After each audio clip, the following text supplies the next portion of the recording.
बिस्मिल्लाहिर्रहमानिर्रहीम। तो order of growth के बाद इस स्लाइड्स में हम एसिम्प्टोटिक नोटेशंस को डिस्कस करते हैं। एसिम्प्टोटिक नोटेशंस को मैं सादा अल्फाज में आप लोगों को ये बता दूं कि कुछ बातें जो होती है उसको हम एग्जैक्ट नहीं बोल सकते, ठीक है, एजम्पशन करके हम बोलते हैं। फॉर एग्जांपल एक बंदा मेरे क्लास में, मैं लेट्स सपोज बिलाल को उठाता हूँ और मैं पूछता हूँ कि ये बिलाल कितने साल का होगा, तो बिलाल हमारे क्लास में या बिलाल होगा या लेट्स सपोज बिलाल ने नवीद नवीद को मैं बताता हूँ कि नवीद कितने साल का होगा। नवीद होगा तकरीबन 20 साल का। तो अब ये 20 साल जो मैंने बताया ये मैंने एग्जैक्ट तो नहीं बताए नवीद का, या तो 21 साल का होगा या 19 साल का होगा। 20 में अगर है तो कुछ महीने कम, कुछ महीने ज्यादा, कुछ दिन कम, कुछ दिन ज्यादा होगा, लेकिन मैंने बता दिया कि बस ये 20 का होगा। एक अंदाजा लगा के मैंने बता दिया, एग्जैक्ट में नहीं बताया। तो इस अंदाजा लगा के वैल्यू बताने को हम कहते हैं एसिम्प्टोटिक वैल्यू, ठीक है, asymptotic value. assumption is assumed value, या हम कह सकते हैं assumed value। तो इस तरह जब हम किसी एल्गोरिथम की कंप्लेक्सिटी मालूम करते हैं तो एल्गोरिथम की कंप्लेक्सिटी हम मतलब एग्जैक्ट तो नहीं मालूम कर सकते। हम ये तो नहीं कह सकते कि ये एग्जैक्टली जो है ये 5 सेकंड टाइम लेगा, कोई भी ये नहीं कर सकता। तो हम कहते हैं अंदाज़तन ये 5 मिनट 5 सेकंड टाइम लेगा। तो ये 5 सेकंड मतलब कम भी हो सकते हैं, थोड़े मिली सेकंड, थोड़े मिनट सेकंड ज्यादा भी हो सकते हैं। तो इसको हम एज्यूम्ड वैल्यू कहते हैं। और इन एज्यूम्ड वैल्यूज को हम कुछ सिंबल्स से रिप्रेजेंट करते हैं, उसको एसिम्प्टोटिक नोटेशंस कहते हैं। एसिम्प्टोटिक नोटेशंस, ये एसिम्प्टोटिक नोटेशंस जो है ये मतलब 3 किस्में हैं इसके। ये किस लिए यूज होते हैं, ये हमें एज्यूम्ड वैल्यू मतलब जब हम किसी रिजल्ट के साथ ये लगाते हैं, इसमें तीन किस्में हैं। एक को हम कहते हैं थीटा नोटेशन, एक को कहते हैं हम बिगो नोटेशन, एक को कहते हैं हम ओमेगा नोटेशन।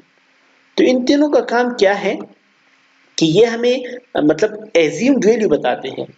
तो ये जो सबसे पहले मुझे ये बेगो ड्रा करना चाहिए। लेट्स सपोज मैं दोबारा करता हूँ। सबसे पहले आप लोगों ने बेगो को समझना है, फिर आप लोगों ने ओमेगा समझना है, फिर आप लोगों ने थीटा समझना है, ठीक है। थीटा बस इस तरह का कुछ है, ठीक है। तो इन तीनों का मतलब क्या है, ये 3 नोटेशन है, इनको एसिम्प्टोटिक नोटेशंस कहते हैं। इन एसिम्प्टोटिक नोटेशन का मतलब ये है कि ज्यादा से ज्यादा आउटपुट इतना टाइम लेगा, कम से कम ये एल्गोरिथम इतना टाइम लेगा, और एग्जैक्टली इतना टाइम लेगा। एग्जैक्टली तो ये भी एग्जैक्ट इतना नहीं होता, ठीक है, ये भी 100% करेक्ट एग्जैक्ट नहीं होता, लेकिन ये कहता है कि मतलब ज्यादा से ज्यादा और कम से कम ये दोनों। ये कहता है कि ज्यादा से ज्यादा let's suppose n square time लेता है, ये कहता है कम से कम n स्क्वायर टाइम लेता है, ये कहता है कि ये कम से कम भी n स्क्वायर टाइम लेता है और ज्यादा से ज्यादा भी n स्क्वायर टाइम लेता है, ठीक है। जब एक एल्गोरिथम हमारे पास होता है कि ज्यादा से ज्यादा भी n स्क्वायर, कम से कम भी n स्क्वायर, तो इसको फिर हम थीटा से रिप्रेजेंट करते हैं। लेकिन अगर हम कहते हैं कि ज्यादा से ज्यादा n स्क्वायर टाइम लेता है, कम से कम n टाइम लेता है, तो फिर उसको हम थीटा से रिप्रेजेंट नहीं करते, ठीक है। तो ये जो थीटा है ये मतलब एग्जैक्ट जो कम से कम और ज्यादा से ज्यादा भी एक वैल्यू हो, तो उसको लेट्स सपोज कम से कम भी n स्क्वायर, ज्यादा से ज्यादा भी n स्क्वायर, तो हम कहते हैं कि ये theta of n square time लेता है, ठीक है। थीटा ऑफ n स्क्वायर का मतलब कम से कम भी n स्क्वायर और ज्यादा से ज्यादा भी n स्क्वायर। लेकिन बाज़ एल्गोरिथम ऐसे होते हैं जो उनका कम से कम मालूम नहीं होता, लेकिन ज्यादा से ज्यादा वो let's suppose n square time लेता है, तो हम इसको कहते हैं बिगो ऑफ n स्क्वायर, कि ये ज्यादा से ज्यादा n स्क्वायर टाइम लेता है। कुछ एल्गोरिथम ये वो होते हैं जो कम से कम उसका हमें मालूम होता है लेकिन ज्यादा से ज्यादा मालूम नहीं होता, तो हम कहते हैं कि कम से कम ये मेगा n स्क्वायर, ये कम से कम n स्क्वायर टाइम लेता है, ठीक है। तो इसको एसिम्प्टोटिक नोटेशंस कहते हैं। ये कुछ सिंबल्स हैं जो हमें एज्यूम्ड वैल्यू बताते हैं, हमें बताते हैं कि ये इसका अंदाज़तन इतना टाइम लेता है ये एल्गोरिथम। तो इन सिंबल्स में सबसे जो पहला वाला है वो है हमारे पास एसिम्प्टोटिक नोटेशंस। पहले हम डिस्कस करते हैं, थोड़ा सा मैं इसको पास करता हूं।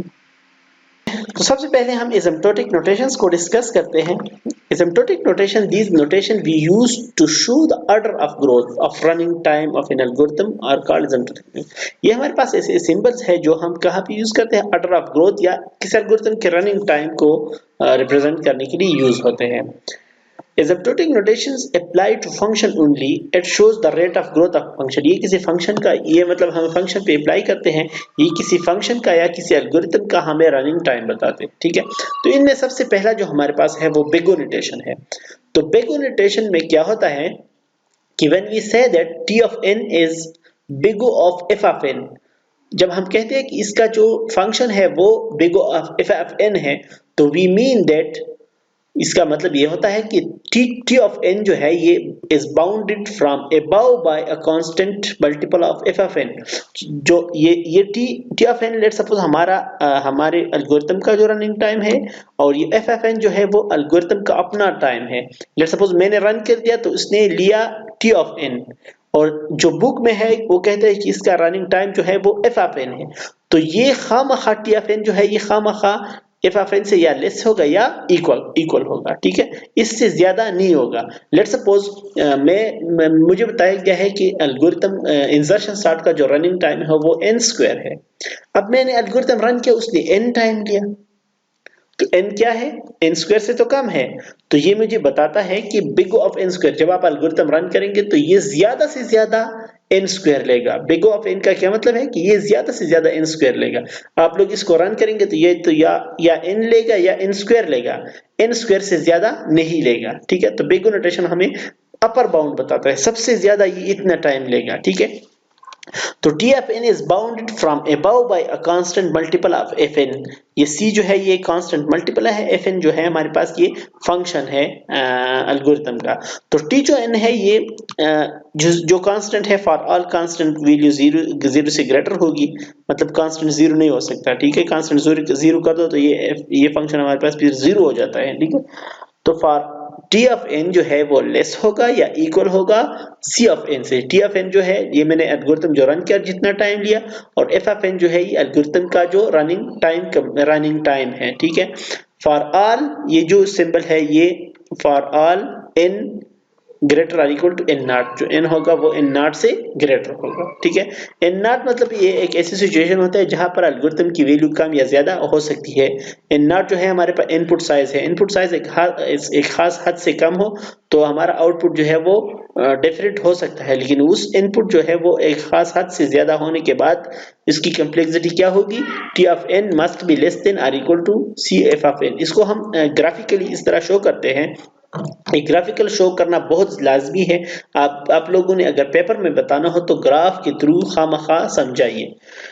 इसमें हमारे पास ये जो है ये टाइम को शो करता है, ये हमारे पास इनपुट साइज को शो करता है. तो ये n नॉट जो है ये एक खास किस्म की इनपुट है.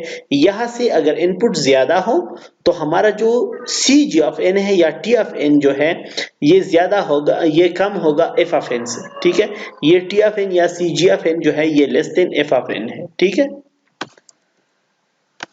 इसका मतलब ये भी है बिगो का कि 5 जो है ये 10 से लेस है. इसको मैं इस तरह लिख सकता हूँ, 5 is equal to big O of 10. Big O of 10, big O इधर मेरे शो करता है कि 5 इज लेस देन और इक्वल टू 10.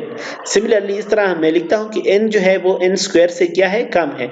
तो इसको मैं इस तरह भी लिख सकता हूँ कि n is equal to big O of n square. ठीक है, n जो है बिगो ऑफ n स्क्वायर, मतलब n स्क्वायर जो है वो n जो है लेस देन और इक्वल टू n स्क्वायर, मतलब जो ज्यादा से ज्यादा एल्गोरिथम टाइम लेगा वो n स्क्वायर. ठीक है, बिगो किस लिए यूज होता है, for less or equal. Big O means cg of n जो है वो less than or equal to f of n है. इसको हम इस तरह लिखते हैं, cg of n is equal to big O of f of n. Big O of f of n कि मतलब ज्यादा से ज्यादा जो है वो f ऑफ n है. cg ऑफ n है वो लेस देन और equal to f of n. Example है कि n cube is not big of n square. ये जो n क्यूब है ये बिग ऑफ n स्क्वायर में नहीं आता, क्योंकि फिर आप क्या लिखेंगे, n square is less than और equal to n cube is less than और इक्वल टू n स्क्वायर, तो गलत हो गया. n क्यूब तो लेस नहीं है n स्क्वायर से. ठीक है, does there exist a constant c2 such that for large n is less than और equal to c2 of n square. हमारे पास जो n होता है वो n स्क्वायर से लेस होता है या इक्वल होता है। हमारे पास जो n है वो लेस देन और equal to C2 n square implies n is less than और इक्वल टू C2। ठीक है। इसके बाद हमारे पास जो दूसरा नोटेशन है वो थीटा नोटेशन है। तो थीटा नोटेशन और बेगो के बीच में एक कंपैरिजन इन्होंने दिखाया हुआ है। ये स्लाइड बाद में डिस्कस करते हैं, ठीक है, आखिर में। तो मेरे ख्याल में यहाँ तक ये काफी है।